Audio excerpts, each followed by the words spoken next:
avec nous. C'est vrai que ce n'est pas encore le moment des panels, mais un peu pour, on va dire, placer la fondation, j'aimerais partager avec nous quelques chiffres en ce qui concerne la RDC en matière d'agro-industrie. La République démocratique du Congo, mesdames et messieurs, est un véritable paradis. On n'exagère pas quand on dit que la RDC est un véritable paradis, surtout en matière d'agro-industrie. Par exemple, nous avons 80 millions de terres arabées. La RDC a 4 millions d'hectares de terres irrigables. Nous avons, Dieu a en tout cas fait les choses de manière à ce que la RDC ait un climat très diversifié qui permet une exploitation agricole sur toute l'année. En République démocratique du Congo, vous pouvez exploiter sur toute l'année. Nous avons 7 à 8% d'eau douce exploitable du monde. Dernièrement, je suivais un reportage en Égypte, par exemple. Aujourd'hui, c'est interdit d'exploiter le riz, parce que le riz consomme beaucoup d'eau et le pays est en manque d'eau. Mais la République démocratique du Congo, c'est 7 à 8% d'eau douce exploitable dans le monde. Nous avons 125 millions de pâturages ayant une capacité de charge de 40 millions de têtes de gros bétail. La RDC a également, en tout cas pour clore mon propos, des moyens indéniables d'être l'industrie agricole sur les continents. Est-ce que quelqu'un peut être inspiré pour applaudir sérieusement, on va dire, ce miracle de Dieu sur notre pays? L'industrie Afrique RDC, parce qu'il faut absolument mettre tout ça en musique. Il faut que l'industrie agroalimentaire en RDC décolle et décolle réellement. Ainsi donc, je vais inviter Mme Blessing Tanguay pour un mot de bienvenue. Sous nos applaudissements, bien entendu, parce que c'est une dame. On va l'encourager.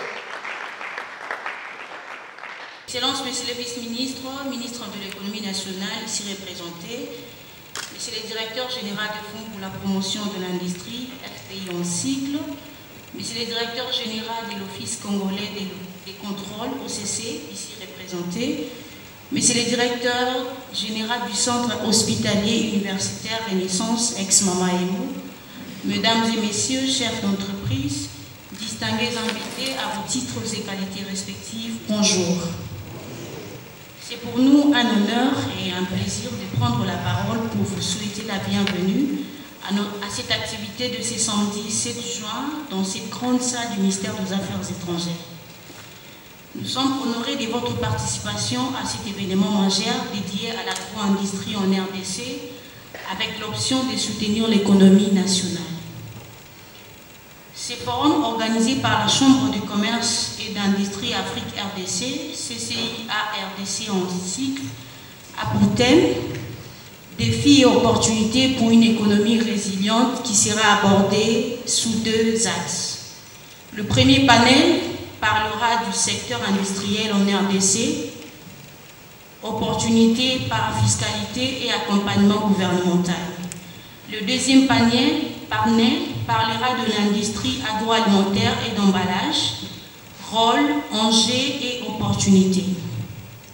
Ce forum est un cadre propice de créer des relations professionnelles solides, accéder à de nouvelles opportunités, partager des connaissances avec d'autres professionnels, accentuer la visibilité de votre entreprise et de vos produits, profiter de l'inspiration des autres professionnels dans votre secteur d'activité pour vous booster, vous inspirer ainsi que vous motiver. Pour ce faire, le secteur privé s'est compté sur le pragmatisme et l'accompagnement gouvernemental afin de lui permettre de faire face aux défis de l'entrepreneuriat.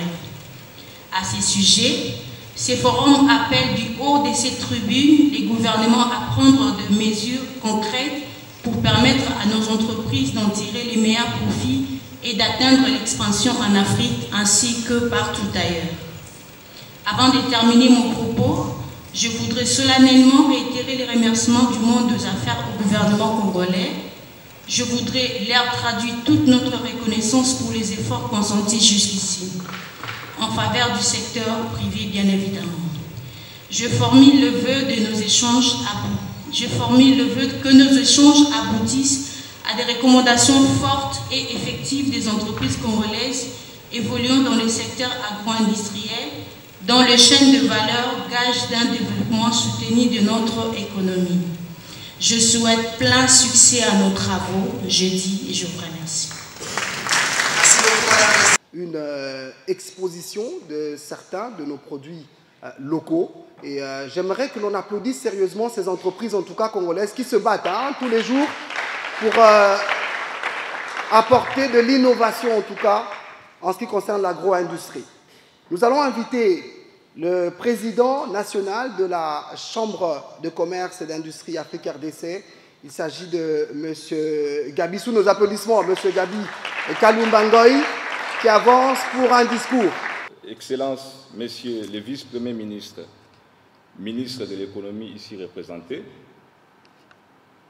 Messieurs les directeurs généraux des fonds pour la promotion de l'industrie empêchés, Messieurs les directeurs généraux de l'Office congolais de contrôle empêchés, Messieurs les directeurs généraux du centre hospitalier universitaire Renaissance ex-Mamayemo, certainement il est en route parce qu'il va participer lors du second panel. Mesdames et Messieurs, chefs d'entreprise, distingués invités, à vos titres et qualités respectives, je souhaite tout d'abord vous saluer, mais également vous exprimer ma gratitude pour votre présence à l'initiative de la Chambre de commerce et d'industrie Afrique RDC, que j'ai l'honneur de diriger. La Chambre de commerce et d'industrie Afrique RDC a décidé ce jour d'organiser le présent forum axé sur l'agro-industrie, ayant pour thème « Défis et opportunités pour une économie résiliente ». Comme nous le savons tous, dans environ 23 jours, la RDC va célébrer les 65 ans de son indépendance. Il va fêter les 65 ans de son indépendance.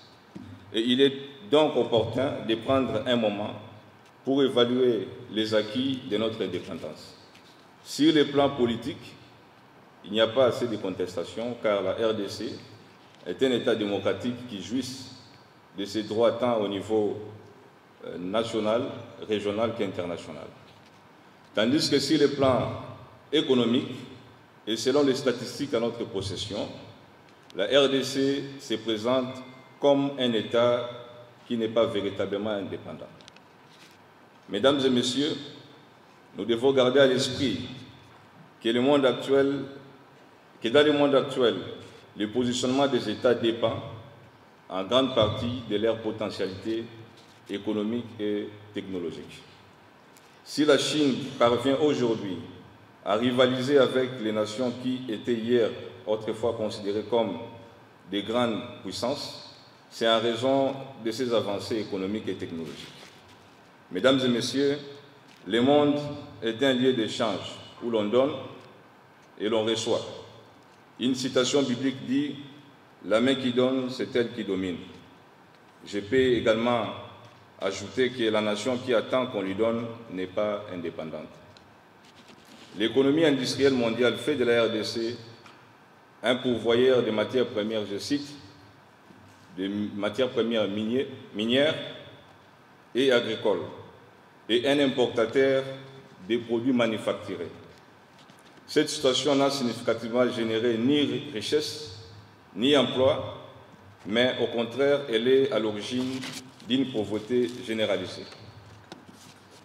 Mesdames et Messieurs, il est grand temps pour nous de nous réveiller et de prendre les choses en main afin d'assurer l'indépendance de la RDC au vrai sens du terme.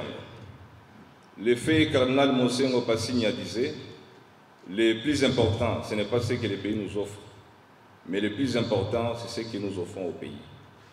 Pour sa part, la CCI RDC a initié ce présent forum axé sur l'agro-industrie comme ayant pour thème « Défis et opportunités pour une économie résiliente ». La résilience économique peut être appréhendée comme la capacité à produire des biens et services susceptibles de satisfaire les besoins de la population. La résilience économique inclut également la capacité à créer des emplois et à réduire la pauvreté. Le présent forum poursuit un objectif salvateur, celui de créer un écosystème entrepreneurial agro-industriel qui soit solide, innovant et capable de produire des biens répondant aux besoins des communautés. de réduire la pauvreté et de générer des emplois directs et indirects. Tout au long de ces forums, nous aborderons un diagnostic complet du secteur agro-industriel en RDC qui va inclure les points ci-après. Primo, la classification des acteurs qui agissent dans le secteur de l'agro-industrie en RDC et secondo, l'identification des opportunités et des défis qui s'imposent dans le secteur. Le présent forum est un cadre idéal d'expression des entrepreneurs et des acteurs du secteur agro-industriel motivés par l'envie de contribuer à l'essor économique de la RDC pour assurer sa grandeur et sa diversité. Que vive le forum Accès à l'agro-industrie, que vive l'entrepreneuriat congolais, que vive la Chambre de commerce et d'industrie Afrique-RDC, que vive la République démocratique du Congo. Je dis et je vous remercie. Beaucoup oublient qu'après la table ronde politique, il y avait également une table ronde économique. Mais fort malheureusement, beaucoup ne sont pas allés à la table ronde économique. Tout le monde est resté sur la table ronde politique, alors que c'est l'économie qui devait aussi nous intéresser au plus haut point. Merci beaucoup, Monsieur le Président. Alors, avant de passer aux différents panels, les deux panels prévus, mesdames et messieurs, je vais nous inviter à respirer un tout petit peu avant la réflexion. Je vais donc inviter M. Kwama Ruben pour un slam patriotique sous nos applaudissements de l'entendu. Le Congo, en plus d'être une terre, elle est une opportunité. Car elle est une terre qui offre de l'espace pour toute activité, de par sa biodiversité. Que dire de sa fertilité? C'est stupéfiant de voir un arbre s'accroître sans être planté. Et si l'on exploitait? Si on exploitait notre terre pour arriver à nous alimenter? Si on exploitait notre terre pour sa pérennité? Si on exploitait notre terre pour préserver sa qualité? Et si on exploitait? Si on exploitait notre terre pour sa prospérité? Si on exploitait notre terre pour faciliter les opportunités économiques? Entreprendre ne dépend pas d'abord de ce que nous avons, mais de ce que nous arrivons à comprendre. Entreprendre est le seul moyen d'arrêter de dépendre. Il suffit de joindre aux idées une force et à la force un cadre qui définit les objectifs à atteindre. L'entrepreneuriat commence par une idée, dit-on. C'est de cette terre que Dieu a créé les jardins d'Éden. C'est aussi la même terre où aujourd'hui on subit des peines. Je ne sais pas ce qui nous freine. On devrait exploiter sans gêne, et plus précisément nous les jeunes. Investir en agriculture n'est pas du recul, mais au contraire, manquer de l'argent nous rend ridicules. Arrêtons de faire le choix du chômage, tandis que nous avons la terre et ses avantages. Satisfaisons aux besoins du ménage, exploitons notre héritage. As-tu besoin d'une idée? As-tu déjà entendu parler de soja, maïs, bleu, coton? Ce sont des produits de la terre par lesquels les États-Unis d'Amérique ont pris de l'échelle. Et oui, tu peux le faire. L'agriculture est une bonne affaire. Ça ne dépend pas que de ce que tu préfères, mais des avantages qui nous sont offerts. Nous avons une terre arable. C'est ce qui nous met dans une position confortable. Cette chambre de commerce est une opportunité pour nous, agripreneurs, en même temps un éveil de conscience et la prise de responsabilité pour l'évolution de notre très cher beau pays, la RDC. Dixit, RM, sa mère pour Christ révélateur du savoir. Merci. Je tiens à remercier les organisateurs de cet atelier, forum, réunion, pour avoir passé au ministère de l'économie nationale. En fait, ce n'est pas moi qui devrais prendre la parole, c'est Madame Kikela, la conseillère du vice-premier ministre de l'économie qui devrait être là pour prendre la parole. La dernière minute, elle m'a demandé d'être là. Donc c'est elle qui avait été désignée pour représenter son Excellence le VPM Économie. Moi, en tant que directeur du département qui s'occupe de la formalisation de l'économie informelle, j'ai été associé parce qu'au fait, on devrait parler aussi de la formalisation de l'économie informelle.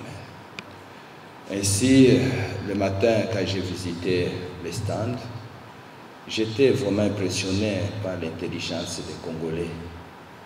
Et ça, comme le modérateur l'a dit, il mérite nos applaudissements, il mérite notre accompagnement, il mérite beaucoup de choses de nous tous Congolais, que ce soit la partie étatique, que ce soit de la part des consommateurs, que ce soit de la part de ceux qui ont des moyens, des hommes d'affaires.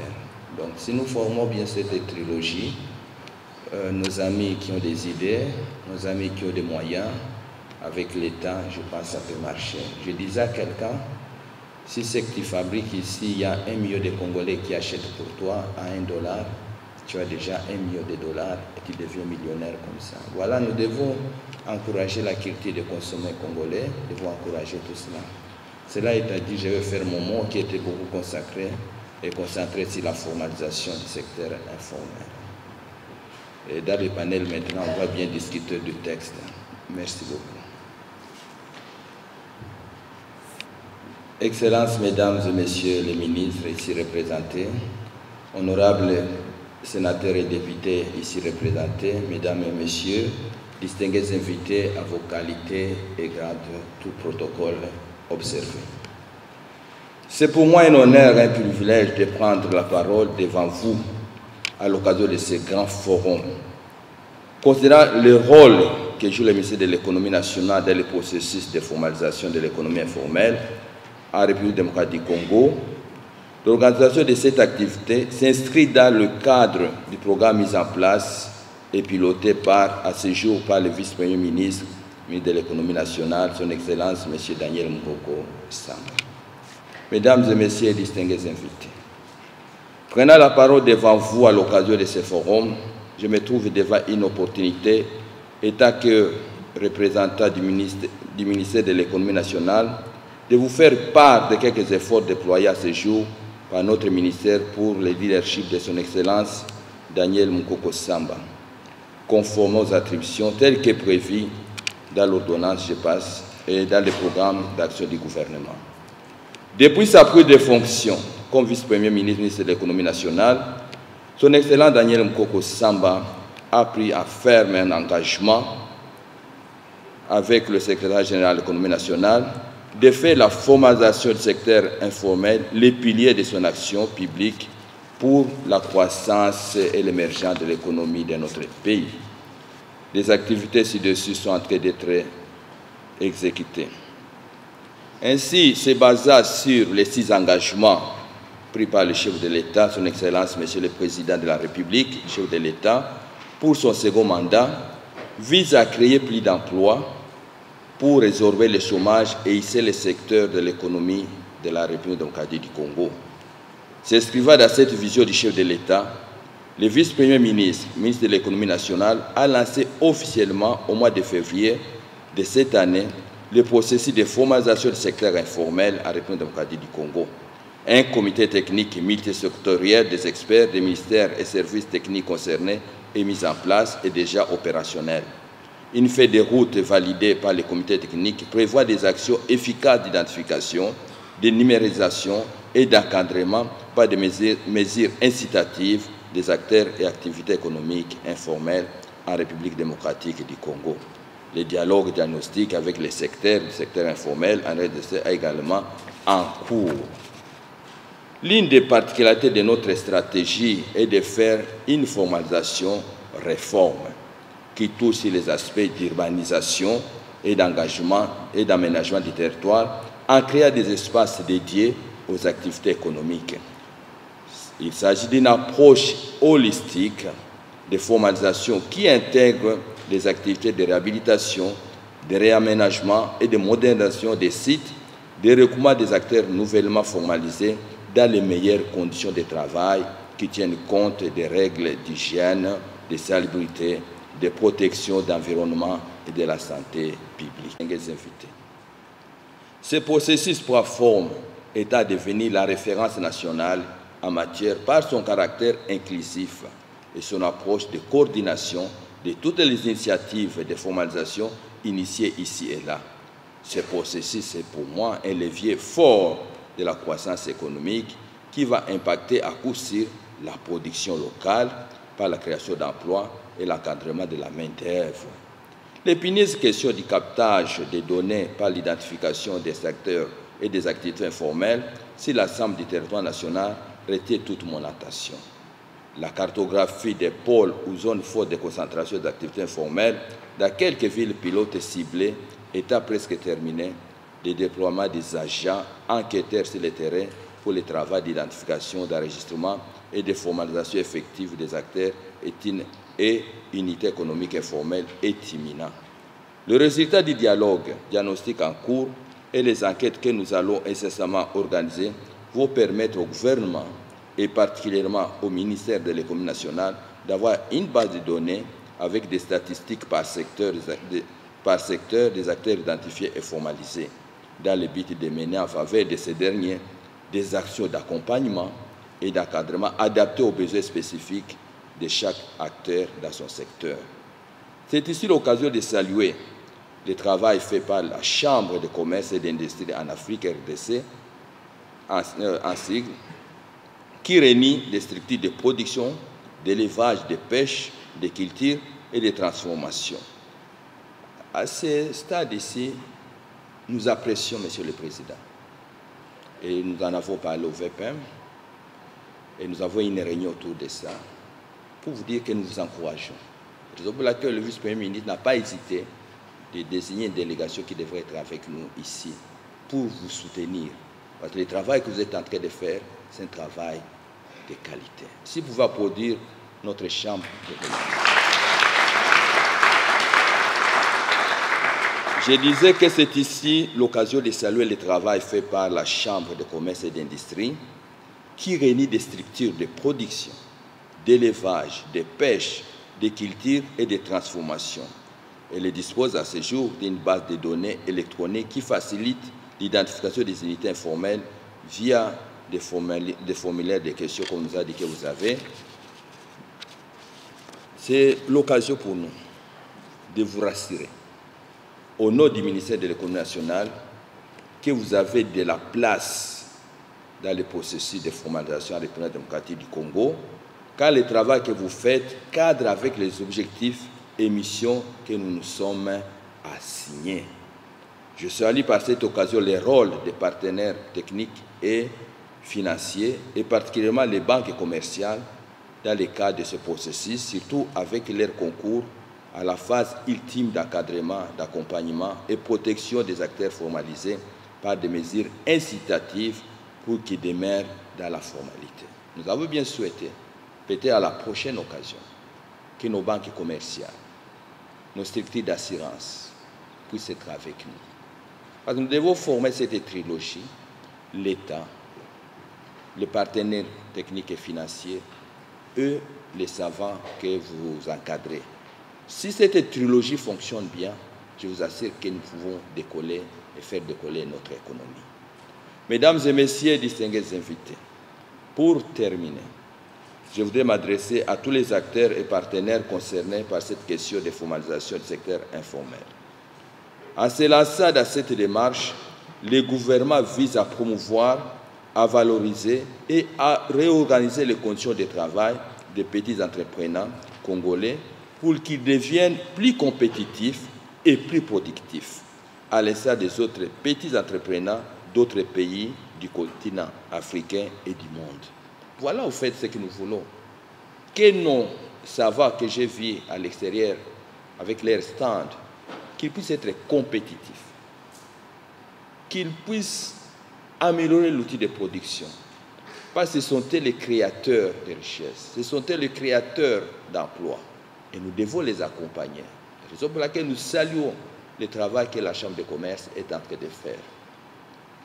Une telle ambition ne peut être atteinte que par la mutualisation des efforts et l'engagement collectif autour de ces objectifs, tant par les acteurs du secteur public que nous sommes, que des partenaires ou au développement, que par des acteurs du secteur privé. Chaque acteur doit donc jouer sa partition pour un succès collectif. Je vous exhorte donc à œuvrer chacun dans son secteur respectif pour l'atteinte des objectifs de ces forums, mais surtout pour un nouvel élan de coordination des actions des petits et micro-entrepreneurs en processus de formalisation en RDC. L'esprit de corps doit primer avant tout. C'est dans cette lancée que nous allons accompagner la vision du chef de l'État, son Excellence M. Félix-Antoine Tshisekedi Tshilombo, celle de créer des millionnaires congolais. Je vous remercie. Je vais donc inviter maintenant le président national de la Chambre de commerce et d'industrie Afrique RDC, M. Gabi Kalumba. On l'applaudit encore. C'est le deuxième panéliste de ce premier panel pour son exposé. Alors, le panel est intitulé « L'industrie congolaise ». C'est-à-dire que nous voulons parler sur l'industrie congolaise en termes des opportunités, en termes de la parafiscalité et en termes de l'accompagnement gouvernemental. Je ne sais pas si la technique est en synchronisation. Vous accompagnez en ce qui concerne la projection? Oui, j'avais prévu un élément qu'on pouvait balancer.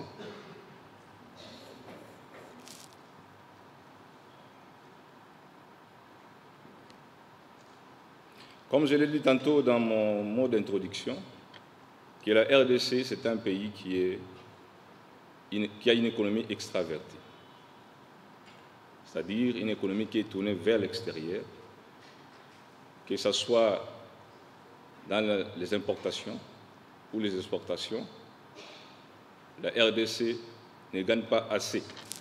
J'ai dit assez, pourquoi? Parce que vous avez... Le document n'est pas là. Voilà, c'est pas ça. C'est pas ça. Oui. Et donc, vous avez... Parce que je crois que l'élément que j'ai demandé, ce n'est pas ça. Mais quand j'ai lu les rapports des ITC, c'est le Centre international de commerce, ça nous renseigne ici que la plupart des situations qui sont appréciables en termes de balance des paiements, quand je dis balance des paiements, je vois les importations et les exportations, parce que pour qu'une économie soit solide, les doctrines économiques ils disent qu'il faut que les exportations soient supérieures aux importations. Lorsque les exportations sont supérieures aux importations, il y a des effets d'entraînement qui s'enchaînent, dont notamment la stabilité même, soit la stabilité du taux d'échange, parce que le pays aura beaucoup de devises et peut faire face à des chocs endogènes ou exogènes.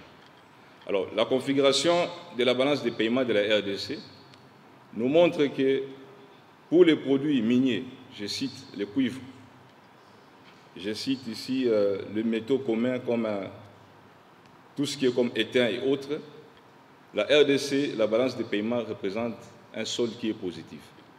C'est tout à fait logique parce que nous exportons beaucoup de matières premières en termes de minéraux. Mais malgré que nous exportons beaucoup, dans la scène économique, ce que nous observons, c'est que l'économie n'est pas toujours stable. Pourquoi? Parce que la plupart de ces entreprises qui sont dans le domaine minier, ils ont certainement des capitaux qui sont étrangers. Ce qui fait que quand ils investissent au Congo, après avoir réalisé ce qu'on appelle les PIB, mais ces PIB-là, à un certain moment, ça doit être rapatrié en termes de dividendes dans les pays de provenance. Donc, nous devons changer nos habitudes de manière à ce que, au lieu seulement d'exporter les minéraux à l'état brut, qu'on soit aussi à mesure de pouvoir les transformer ici et de les utiliser dans les industries qui sont susceptibles de porter la croissance économique en RDC. j'ai jeté un coup d'œil dans tout ce qui est comme industrie des manufacturiers ou industrie alimentaire. Je trouve que les balances de paiement de chaque produit ici, par exemple de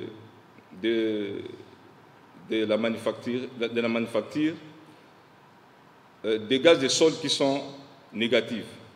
Ça prouve que nous importons plus que nous importons plus que nous exportons. C'est-à-dire que cette situation-là, on doit aussi faire un effort pour pouvoir renverser la tendance. Renverser la tendance parce que, comme on a dit tout à l'heure, les opportunités, le Congo, c'est un pays qui a plus de 100 millions d'habitants. Et les 100 millions d'habitants, ce sont des bouches à nourrir, ce sont des personnes à vêtir. Et donc, si nous pouvons nous-mêmes aussi à l'interne renforcer notre industrie, nous allons, dans une certaine mesure, améliorer la vie sociale et économique. Et nous allons aussi certainement créer de l'emploi et enfin assurer la croissance et le développement de la RDC. En termes de l'industrie en République démocratique du Congo, nous devons retenir que le gouvernement a consenti beaucoup d'efforts. C'est comme ça qu'aujourd'hui, nous avons un ministère dédié à l'industrie, qu'on appelle le ministère de l'Industrie, Petite et Moyenne Entreprise. Ce ministère travaille chaque jour pour mettre en œuvre des législations, soit des lois, allant dans le sens de pouvoir favoriser l'industrialisation en République démocratique du Congo. Je cite le cas de la création de la zone spéciale économique. La zone spéciale économique, ce sont des espaces que l'État a mis en place, que l'État a mis à disposition des Congolais ou des étrangers, mais dans lesquels on peut placer des unités de production et bénéficier d'un certain nombre des avantages en termes fiscaux ou parafiscaux. Quand j'étais en train de lire les ordonnances loi qui instituent les zones spéciales économiques, je me suis rendu compte que quand vous exploitez dans ces zones-là, en termes d'impôts fonciers, vous avez pratiquement 5 ans d'exonération, que vous pouvez aussi renouveler une fois, et à partir de la 11e année, vous devenez imposable. Vous avez ici l'impôt sur les véhicules, il y a une réduction de 50% pour l'achat des vignettes pour les véhicules utilitaires. En ce qui concerne l'impôt sur les bénéfices, lorsque vous exercez votre activité industrielle dans les zones qui sont dites spéciales économiques, vous avez une réduction de 50% du taux d'imposition. S'agissant du régime lié à la parafiscalité, lorsque vous exercez vos activités dans les zones spéciales économiques, eh bien, vous avez la possibilité de bénéficier d'une réduction de 50% sur toutes les recettes non fiscales relevant du pouvoir central et même des provinces ou des entités territoriales décentralisées. Tous ces éléments, soit tous ces efforts consentis par le gouvernement, soit par le ministère de l'Industrie, ça va dans le sens de pouvoir inciter l'industrialisation en République démocratique du Congo. Maintenant, la question est de savoir si on doit relever l'industrie en République démocratique du Congo, comment ça doit se passer.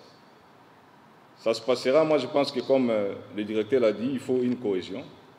Une cohésion d'abord en termes, dans la classe des entrepreneurs, parce que moi je trouve ça anormal, un entrepreneur qui à la fois qui fait l'agriculture, qui fait la transformation et qui fait à la fois aussi la commercialisation. Or, dans chaque point d'activité, il y a possibilité que un entrepreneur puisse se focaliser sur un noyau d'activité et puis les mettre en adéquation pour que celui qui est dans la transformation, quand il a besoin des intrants, il négocie avec celui qui est au champ. Et celui qui est au champ, il lui donne le produit soit en consignation ou bien à crédit. Cela va faciliter celui qui est dans la transformation de garder ses capitaux, de pouvoir s'en procurer par exemple des équipements de pointe pour rentabiliser, soit renforcer son rendement économique. La même chose aussi pour ceux qui sont dans la commercialisation.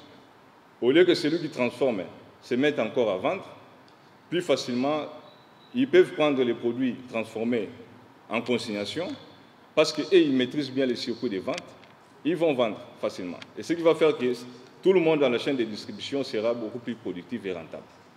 Je crois qu'à l'issue de ce forum, nous allons faire un effort pour que les différentes parties prenantes, parce qu'après le forum, on va organiser un moment, pas aujourd'hui, mais plus tard, un moment où on va faire les réseautages par secteur d'activité. Parce que celui qui fait la transformation des jus, il doit quand même être en adéquation avec celui qui produit des fruits au niveau du champ.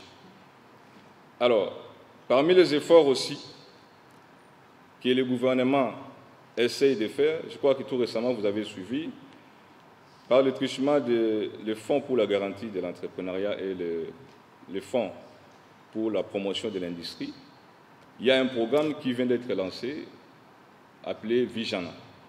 Et ce programme vise les Congolais qui sont dans la tranche d'âge de 18 ans à 35 ans. C'est un programme qui finance les projets d'industrie, semi-industrie et industrie légère.